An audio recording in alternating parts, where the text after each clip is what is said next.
오늘 우리에게 주시는 하나님의 말씀은 레위기 21장 1절부터 24절까지의 말씀입니다. 레위기 21장 1절부터 24절까지의 말씀입니다. 본문이 조금 길지만 오늘 레위기 21장 말씀을 통독하는 마음으로 우리 1절부터 24절까지 천천히 우리 다 같이 함께 봉독하도록 하겠습니다. 1절부터 24절까지의 말씀 다 같이 함께 봉독하겠습니다. 여호와께서 모세에게 이르시되 아론의 자손 제사장들에게 말하여 이르라. 그의 백성 중에서 죽은 자를 만짐으로 말미암아 스스로를 더럽히지 말려니와 그의 살부치인 그의 어머니나 그의 아버지나 그의 아들이나 그의 딸이나 그의 형제나 출가하지 아니한 처녀인 그의 자매로 말미암아서는 몸을 더럽힐 수 있느니라. 제사장은 그의 백성의 어른인즉 자신을 더럽혀 속되게 하지 말지니라. 제사장들은 머리털을 깎아 대머리 같게 하지 말며 자기의 수염 양쪽을 깎지 말며 살을 베지 말고 그들의 하나님께 대하여 거룩하고 그들의 하나님의 이름을 욕되게 하지 말 것이며 그들은 여호와의 화제 곧 그들의 하나님의 음식을 드리는 자인즉 거룩할 것이라. 그들은 부정한 창녀나 이혼당한 여인을 취하지 말지니 이는 그가 여호와 하나님께 거룩함이니라. 너는 그를 거룩히 여기라. 그는 내 하나님의 음식을 드림이니라. 너는 그를 거룩히 여기라. 너희를 거룩하게 하는 나 여호와는 거룩함이니라. 어떤 제사장의 딸이든지 행음하여 자신을 속되게 하면 그의 아버지를 속되게 함이니 그를 불살을 지니라. 자기의 형제 중 관유로 부음을 받고 위임되어 그 예복을 입은 대제사장은 그의 머리를 풀지 말며 그의 옷을 찢지 말며 어떤 시체에든지 가까이 하지 말지니 그의 부모로 말미암아서도 더러워지게 하지 말며 그 성소에서 나오지 말며 그의 하나님의 성소를 속되게 하지 말라. 이는 하나님께서 성별하신 관유가 그 위에 있음이니라. 나는 여호와이니라.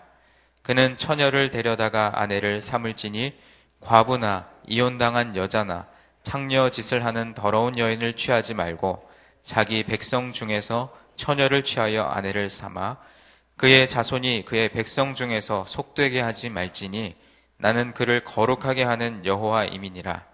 여호와께서 모세에게 말씀하여 이르시되 아론에게 말하여 이르라. 누구든지 너의 자손 중 대대로 육체에 흠이 있는 자는 그 하나님의 음식을 드리려고 가까이 오지 못할 것이니라. 누구든지 흠이 있는 자는 가까이 하지 못할지니 곧 맹인이나 다리 저는 자나 코가 불완전한 자나 지체가 더한 자나 발 부러진 자나 손 부러진 자나 등 굽은 자나 키 못 자란 자나 눈에 백막이 있는 자나 습진이나 버짐이 있는 자나 고한 상한 자나 제사장 아론의 자손 중에 흠이 있는 자는 나와 여호와께 화제를 드리지 못할지니 그는 흠이 있은즉 나와서 그의 하나님께 음식을 드리지 못하느니라. 그는 그의 하나님의 음식이 지성물이든지 성물이든지 먹을 것이나 휘장 안에 들어가지 못할 것이요 제단에 가까이 하지 못할지니 이는 그가 흠이 있음이니라. 이와 같이 그가 내 성소를 더럽히지 못할 것은 나는 그들을 거룩하게 하는 여호와임이니라. 이와 같이 모세가 아론과 그의 아들들과 온 이스라엘 자손에게 말하였더라. 아멘. 우리가 계속해서 묵상하고 있는 레위기 말씀에는 하나님의 백성, 하나님의 소유된 거룩한 백성으로서 이스라엘의 정체성을 확인할 수 있는 말씀들이 계속해서 등장합니다. 오늘도 우리가 1절부터 24절까지 말씀을 쭉 읽는 가운데 반복돼서 표현되는 그 말씀이 나는 거룩하게 하는 여호와임이니라. 계속해서 하나님은 자신을 드러내시고 또 이스라엘 백성들이 그렇기 때문에 나의 소유된 백성인 너희들은 이렇게 살아야 된다라고 하는 말씀을 레위기에서는 계속해서 말씀하고 있죠. 그래서 이스라엘은 하나님의 백성이 되고 또 하나님은 이스라엘의 하나님이 되신다는 그 표현 속에서 하나님과 이스라엘 백성들 사이의 상호적인 관계나 또 이스라엘 백성들이 어떠한 정체성을 지니고 있는지를 확인할 수 있습니다. 오늘 조금 길지만 우리가 레위기 21장 말씀을 처음부터 끝까지 우리가 함께 봉독했는데 21장 말씀은 과연 제사장이 누구이며 또 제사장은 어떠한 사람인가 이어야 하는지를 말씀 속에서 나타내고 있습니다. 1절부터 9절까지의 말씀은 제사장에 관한 규정을 소개하고 있고 10절부터 15절 말씀은 대제사장에 관한 규정을 소개하고 마지막 세 번째 부분인 16절부터 24절까지는 제사장의 신체 조건에 관한 규정을 소개하고 있습니다. 특별히 오늘 말씀 초반부에 보시면 제사장과 대제사장에 관한 규정을 소개할 때 이 제사장이 시신과 접촉하는 것을 금지하고 있습니다. 직계가족의 경우에는 예외로 하고 있는데 대제사장의 경우는 이보다 더 엄중한 규정이 적용되는 것을 오늘 말씀 속에서 볼 수가 있고요. 또 이 규정을 우리가 말씀 읽은 대로 조목조목 살펴보면 이게 과연 사람으로서 할 수 있을까? 정말 이 규정에 부합되는 그러한 완벽한 사람이 과연 있을까라는 생각이 들 정도로 그만큼 이 당시의 제사장이라고 하는 성직의 직무가 가족에 대한 의무보다도 더 중요하다라는 것을 보여주는 것입니다. 결국 제사장은 이스라엘 백성, 모든 백성의 어른이 되는 것이며 특별히 그 대제사장이라고 하는 직분은 그 모든 제사장들 가운데에서도 특별하게 구별되어서 기름 부은 사람이기 때문에 더 높은 차원의 기준이 적용되었습니다. 단순히 한 사람의 개인으로서 하나님께 부름받은 사람이 아니라 그 가족과 함께 성별된 사람이며 하나님 앞에서 백성의 어른으로서 자신의 책임을 감당해야 하는 공인으로서의 정체성을 갖는다는 것입니다. 예수님께서 제자들을 가리키시면서 하늘에 계신 내 아버지의 뜻대로 하는 자가 내 형제다. 그리고 내 자매다. 라고 하셨던 말씀과 부친의 장례를 치르고 오겠다는 제자들에게 죽은 자들로 자기의 죽은 자들을 장사하게 하고 너는 가서 하나님의 나라를 전파하라 하고 말씀하신 그 말씀도 역시 오늘 우리가 함께 읽은 이 레위기 21장 말씀과 연결된 맥락에서 이해할 수 있습니다. 또 신약성경 히브리서 4장 14절에서는 예수 그리스도를 대제사장으로 표현했고 또 베드로전서 2장 5절에서는 그리스도인을 거룩한 제사장이다 라고 부르시는 말씀이 기록되어 있습니다. 오늘 새벽 예배에 나오신 사랑하는 성도 여러분, 목회자들이 이렇게 여러분들을 호칭할 때 성도라는 표현을 많이 사용하죠. 이 성도라고 하는 표현은 문자 그대로 거룩할 성자 그리고 무리 도자, 문자 그대로 표현한다면 거룩한 무리라는 뜻입니다. 그렇다면 오늘날 이 시대를 살아가고 있는 이 거룩한 무리들이 우리 그리스도인들이 어떠한 정체성을 가지고 살아가야 할지에 대한 그 질문에 대해서 오늘 본문은 모든 그리스도인들이 예수 그리스도를 구주로 고백하고 살아가는 모든 그리스도인들이 결국은 이러한 제사장적인 삶을 살아가야 한다라고 답변하고 있는 것입니다. 그래서 오늘 본문 21장 말씀에 기록된 이 제사장에 관한 규정들은 그저 이 말씀에 적혀 있는 구약 시대 여기에만 과거에만 적용된 어떤 죽은 교훈이 아니라 오늘날 이 말씀은 곧 우리에게도 동일하게 그리스도인들의 삶에 적용되어야 할 하나님의 생명력 있는 말씀이라는 것입니다. 제가 얼마 전에 담당하고 있는 교구의 성도님이 새로 사업장을 이렇게 시작하셔서 신방을 다녀올 일이 있었습니다. 새롭게 시작하시는 그 사업이 어떤 사업이냐면 우리 몸에 도움이 되는 성분을 함유하고 있는 그 알칼리수, 그것을 이제 마실 수 있게 해주는 이온수기를 렌탈하는 업체인데 이제 사업장에 갔더니 그 물을 이렇게 한 컵 담아주시면서 이 물이 좋은 그 가지고 있는 효능에 대해서 또 이 이온수기를 통해서 어떤 물을 조절해서 마실 수 있는지에 대해서 소개해 주시는데 문득 오늘 이 레위기 21장 말씀 제사장에 관한 말씀을 준비하고 설교하고 묵상하면서 그 신방 다녀왔던 이야기가 생각이 났습니다. 어떤 그 생각이 들었냐면 그 좋은 물을 마시기 위해서는 물 자체도 좋은 물이어야 되고 그 물에 담긴 성분이 중요하지만 그 물을 담아내고 있는 어떤 그 용기나 그 물을 흘러나오게 해주는 그 관이 깨끗해야 그 물을 깨끗하게 우리가 마실 수 있다라는 것이죠. 물이 아무리 좋고 깨끗해도 물을 담고 있는 용기가 더럽다거나 아니면 그 물을 흘려보내는 그 관이 더러우면 우리는 좋은 물을, 깨끗한 물을 그대로 마실 수가 없습니다. 그래서 그 성도님이 저한테 이런 얘기를 하시면서 실제로 이것을 렌탈하고 판매하는 일이 끝이 아니라 정기적으로 방문해서 그 관에 있는 불순물들 끼지 않도록 관리해주는 역할, 그것이 더 중요한 일이라고 말씀하신 것이 생각이 났습니다. 저는 레위기 21장 그리고 또 내일 본문을 함께할 22장 말씀에 계속해서 제사장에 관한 규정이 등장하는데 물론 말씀을 조목조목 살피고 또 제사장의 역할과 조건에 대해서 그 말씀 그대로를 살펴본다면 또 다른 의미를 발견할 수 있겠지만 저는 거시적인 관점에서 이 제사장의 역할이 무엇일까? 그리고 오늘 이 제사장에 관한 규정에 관한 말씀이 오늘 우리에게는 어떻게 적용될 것인가를 묵상하다가 제가 아까 신방을 다녀오면서 경험했던 일이 생각이 났습니다. 저는 제사장의 역할이 바로 이러한 그 물을 담아내는 어떤 용기의 역할, 또 그 물을 흘려보내는 이 수도관의 역할과 같다라는 생각이 들었습니다. 우리가 이미 알고 있듯이 구약시대 때 하나님께서는 백성들에게 직접 말씀하지 않으시고 항상 제사장들을 통하여 말씀하셨습니다. 또 백성들은 하나님 앞에 자신의 지은 죄가 있을 때 하나님 앞에 직접 나아가지 못하고 항상 제사장을 통해서 나아가야 했습니다. 그래서 제사장은 항상 하나님과 백성, 그리고 백성과 하나님의 사이를 연결해주는 관과 같은 그 연결고리 역할을 했다라는 것이죠.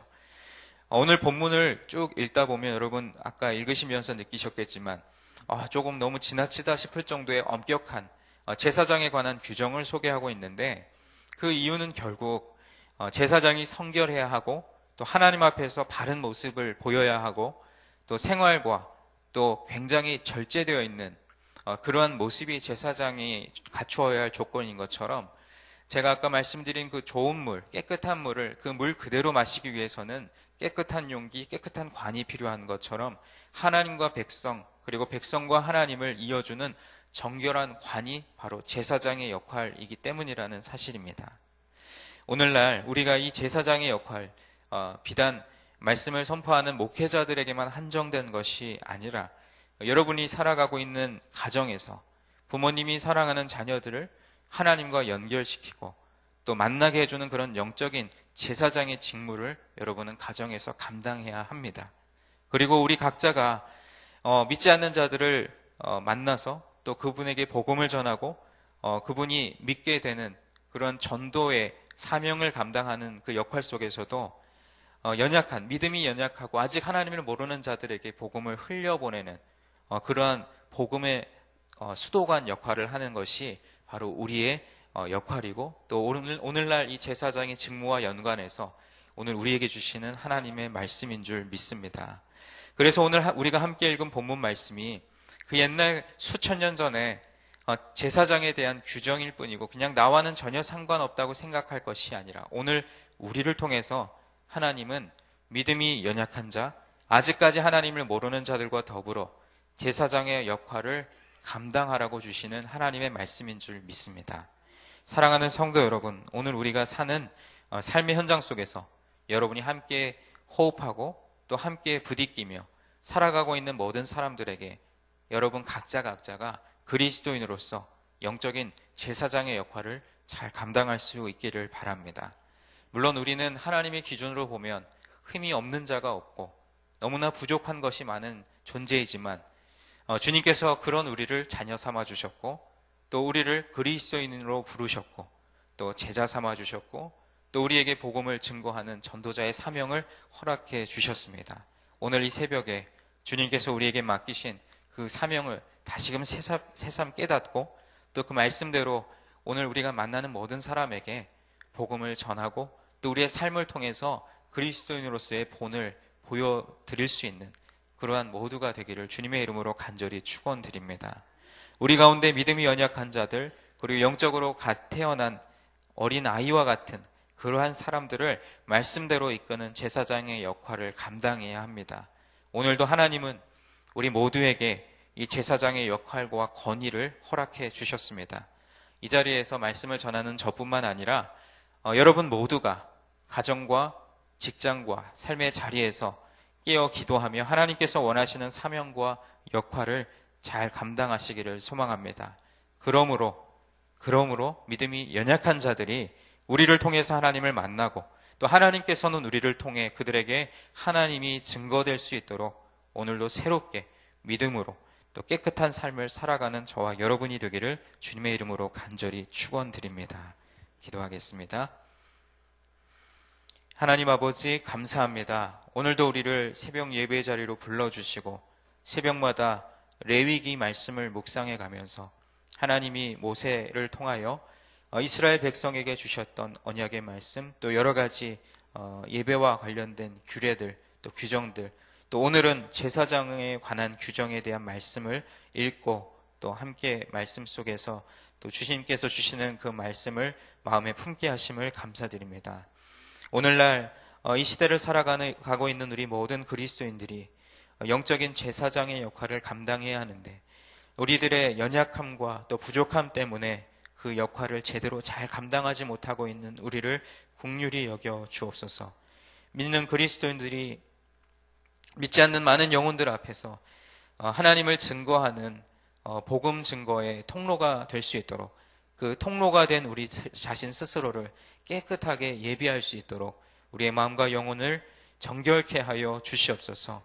오늘도 우리에게 허락해 주신 이 귀한 하루의 삶을 살아갈 때에 그저 매일매일 반복되는 습관적인 그러한 삶의 모습이 아니라 오늘도 새롭게 또 오늘도 정결하게 하나님 앞에 나아가며 하나님께서 주신 또 여러 가지 삶의 걸음들을 걸어가며 만나는 모든 사람에게 복음을 증거하는 그리스도인, 복음을 실제로 전하는 것뿐만 아니라 우리의 삶을 통하여 그리스도인의 본을 보일 수 있는 우리 모두가 되도록 주님께서 인도하여 주시옵소서.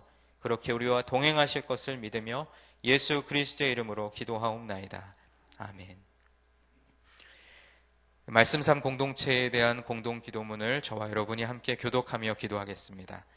말씀과 삶이 어우러져야 참된 부흥이 일어나는 것을 믿습니다. 우리 허물과 연약함을 겸허하게 고백하며 말씀을 사모합니다. 진리의 말씀, 성경에 약속된 하나님의 부흥을 기다립니다.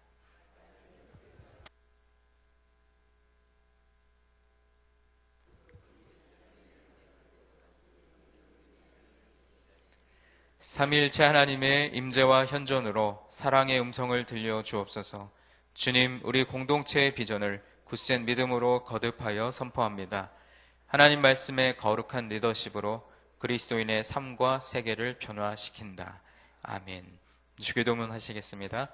하늘에 계신 우리 아버지, 아버지의 이름을 거룩하게 하시며 아버지의 나라가 오게 하시며 아버지의 뜻이 하늘에서와 같이 땅에서도 이루어지게 하소서. 오늘 우리에게 일용할 양식을 주시고 우리가 우리에게 잘못한 사람을 용서하여 준 것 같이 우리 죄를 용서하여 주시고 우리를 시험에 빠지지 않게 하시고 악에서 구하소서. 나라와 권능과 영광이 영원히 아버지의 것입니다. 아멘. 지금 들은 말씀이 오늘 하루 우리의 삶으로 이어지게 하옵소서. 또 어제 주일 예배에 등록한 새가족들에게 평안을 주시고 또 우리 교회 공동체에 잘 정착하게 하옵소서. 성경 이천 통독과 말씀 묵상을 통해 말씀의 은혜가 깊어지게 하옵소서. 성도들의 가정과 사업장 위에 하늘의 큰 복을 내려 주옵소서. 말씀 삶 운동과 온 세계 선교 사역의 지경을 넓혀주시고 열매 맺는 사역이 되게 하소서. 또 이번 돌아오는 토요일에 있을 송년 음악회가 은혜 충만한 시간 되게 하시고 준비하는 모든 손길들을 축복하옵소서. 그 외에 여러분 각자가 가지고 나오신 또 기도의 제목들 자유롭게 아뢰시고 삶의 자리로 나아가도록 하겠습니다. 기도하겠습니다. 아버지 하나님 감사합니다. 오늘도 우리를 새벽 예배 자리로 불러주시고 하나님이 기뻐하시는 삶을 살다가 오늘도 주님 주시는 말씀 붙들고 또 기도하며 오늘 하루의 삶을 시작하게 하시고 감사드립니다. 오늘 연약하고 부족한 우리의 인생을 긍휼히 여겨주시고 하나님이 기뻐하시는 삶을 살아갈 수 있도록 우리의 삶을 주님 앞에 내어드리며 주님께서 인도하시고 주님께서 이끄시는 대로 순종하고 나아가는 모두가 되게 하여